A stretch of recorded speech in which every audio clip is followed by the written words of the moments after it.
Shock Piece: The Search for Freedom, a novel by C. Nguyen. Chapter 8: The Disbelief. The National Reserve Bank Closure. Friday came. It was almost the end of the week. 2 days had gone by since the fall of the Republic of South Vietnam. The shock was still visible on everyone's face, but life had to continue. The Southerners were trying to patch up the fragments and were waiting in suspense for what was going to happen to their future, if there was a future. Yang had been awake since dawn. The street was still quiet. Her self-contained apartment faced the avenue at the rear entrance of her parents' house. She missed the usual morning hubbub of the last few months. Even in the heat of the war, even in the chaos of a collapsing regime, there were relatively normal activities and the sense of belonging. Somehow, she did not feel like she belonged anymore. Everything had changed in a short few days. She felt like an alien in a very strange country. Even the language on radio and television was bizarre. The vocabulary of the northern Vietnamese communists was foreign to her ears. The songs they played on television were all very odd, with their strong northern accents and high-pitched voices. The lyrics were all very much on the same theme, repeated again and again, praising the Vietnamese Communist Party, Ho Chi Minh, and the National Liberation Front. The propaganda had already started. She turned off the television, uninterested in the programs. Besides, she did not want to wake her husband. Both of them had stayed awake almost the whole night, whispering in bed. They were discussing the unknowable prospect of the South, both telling each other to stay calm. Yang quietly put on a pair of dark beige, flared pants and an eggshell-colored t-shirt, a fashionable outfit in the Saigon of 1975. The printed picture of a cute purple kitten was prominent on the front of her shirt. The charm of the little animal was clearly portrayed by the artist. Long lashes adorned the sparkling eyes, and whiskers radiated from the adorable muzzle. Its right paw was touching a ball of wool tentatively, as if testing a safe toy to play with. The lovable creature was evidently unaware of any real danger out there. The harsh, wide world did not exist in its pure, innocent attitude. The words predator and prey were unheard of. "You're up early. Did you sleep at all, darling?" Mac asked, waking suddenly. His voice was croaky. "No, I could not sleep at all. Perhaps on and off for a short while, and then the sun was up, so I got up." Yang came closer when her husband patted the bed, inviting her to sit down. "You're very worried, aren't you?" "Why shouldn't I be, Mac?" Yang smiled weakly. She held out her hand to him. They were wedded as recently as last year and were still very much in love. Mac had started his career as Deputy Tax Commissioner in District 8 just before their marriage, a year before the war ended. After 8 years of university and graduating with an honors degree, he could only serve the South Vietnam Republic for a short term, 8 months in all. Now, everything was a shambles. His career was as shaky as the future of the whole of the South. "I don't know, Yang. Part of me says it's peace and that we should enjoy it. The other part screams about the uncertainty of the communist system and whether the South is able to go along with them or be destroyed by them. I really don't know." Mac reached up and stroked Yang's hair. Her big, beautiful eyes locked with his, the tenderness in his touch warming both their hearts. Yang gradually became less agitated and more relieved. She had her husband by her side all the while at a time of crisis, and that was a blessing. She must remember that. Many of her friends were still watching and waiting for theirs to come home. They were probably in great distress and without anyone to turn to. "We'll be okay, darling. We have each other, and we're alive today." Together we'll manage. There are others in worse conditions than ours. Cheer up, sweetie. Thanks, Mac. I know I'm very lucky. The family is lucky. No one got hurt. Even Dean came home in one piece. Yeah, that's better. You've got me, honey, don't forget. He winked at her and pulled her down to the bed. Oh, no, no, I've got to go, Mac. See, I'm dressed up already. Yang protested lightly. Really? Where to, honey? I've got to buy some groceries, Mac. Just to go out to see if any of the stores are open. Yang hesitated a little before answering. She was thinking of telling Mac her real reason for going out, but decided to keep it to herself for now. She did not want him to worry about anything else in the meantime.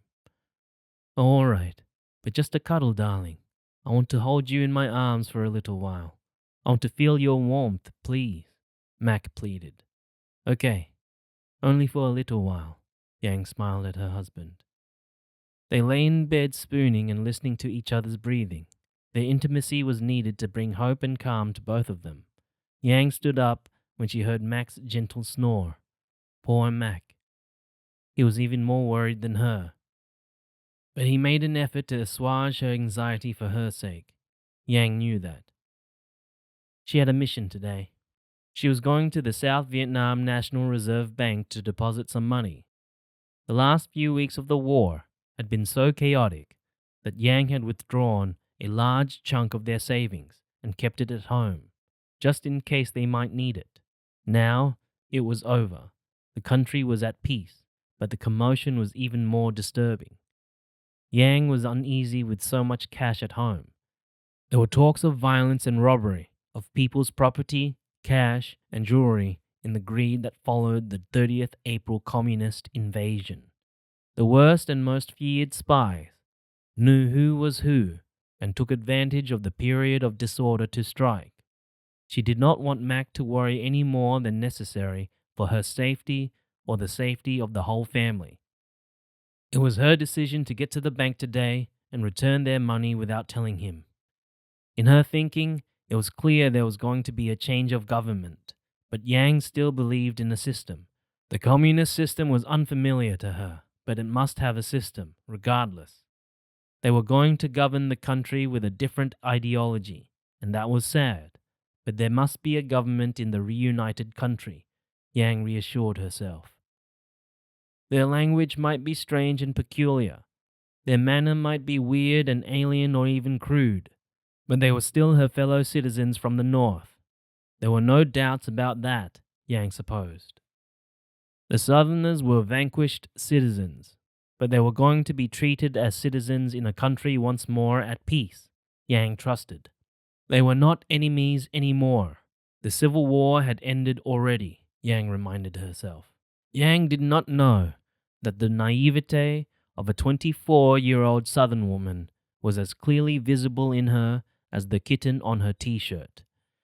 She had been too well protected in a traditional and influential middle-class family all her life. With never a harsh day out of her comfortable cocoon, Yang was as naive and gullible as ever. She had been raised as a young lady in a posh neighborhood. She then went to the best-known high school in Saigon, Yalong, and then went to a few years of university. But she dropped out eventually to get married. She never had to deal with the nastiness and malice of the real world out there when under her parents' care. She became a wife. Mac had taken her into his care, and Yang continued to bask in protection again. The malevolence and wickedness of the communist ideology was unknown to her.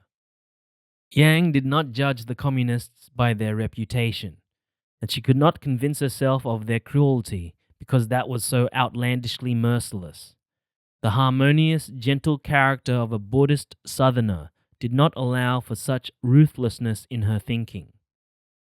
How could they force businessmen, capitalists, landlords, scholars, religious priests, Americans, and all involved with the ex-government or armed forces personnel to their death? How could they force those people to dig their own graves and bury them alive?